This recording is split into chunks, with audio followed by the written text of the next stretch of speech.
Le projet du président Macron, à son départ de Paris, pour cette tournée, on a parlé de sa 5e tournée africaine, son projet était déjà mort-né. Le fiasco, c'est le fait que l'idée même qui a présidé à cette tournée était une fausse idée. L'intention était a priori en rupture avec les aspirations profondes des peuples africains qui sont en train de reprendre la main sur leur histoire. Voilà le fiasco. Maintenant, les mots qui ont été utilisés par le député, vous les avez notés? Condescendance, familiarité, mépris. Vous avez entendu rodomontade. Vous avez entendu insolence.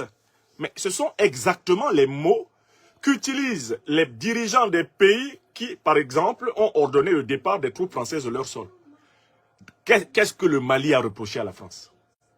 Exactement la liste des défauts que le député Henri-Pierre Dumont vient de lister. Qu'est-ce que le Burkina Faso a reproché à la France? La même chose.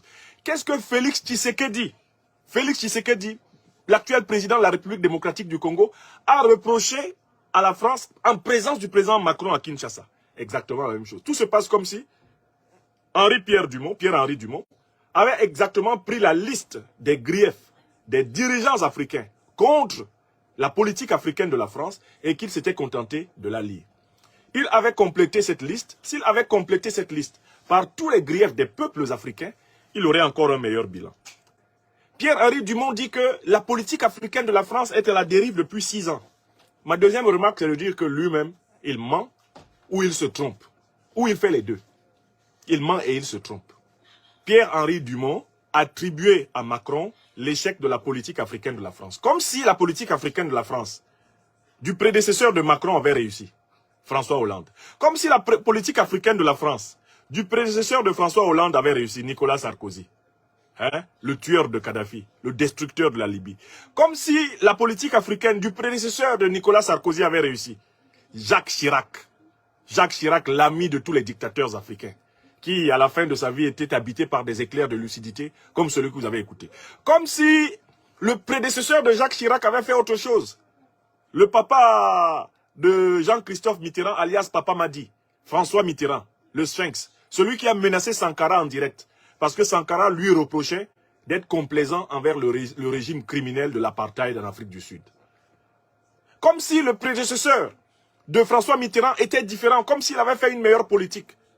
Giscard d'Estaing, auteur du détournement des diamants du Centrafrique, d'extorsion de fonds à Bokassa. Giscard d'Estaing, qui avait fait du Centrafrique une chasse personnelle gardée, y compris pour ses propres plaisirs intimes.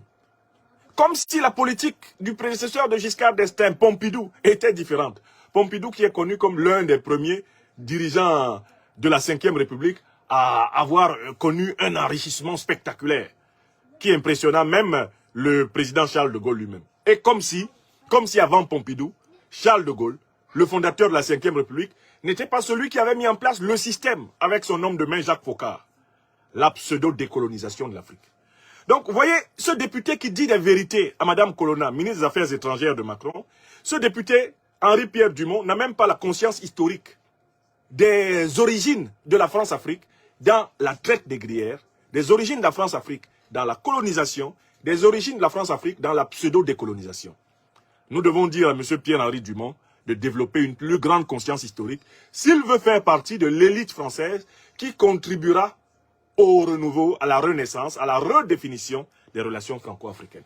Il ne suffit pas de focaliser sa critique contre les maladresses diplomatiques de Macron pour mériter du peuple français et des aspirations des peuples africains. Il faut se hisser à la dimension historique du problème. Et voilà la limite de M. Pierre-Henri Dumont. Seulement, ce qui est important, c'est que vous voyez bien que les mots MOTS utilisés par Pierre-Henri Dumont sont exactement les mots MAUX que dénoncent les Africains.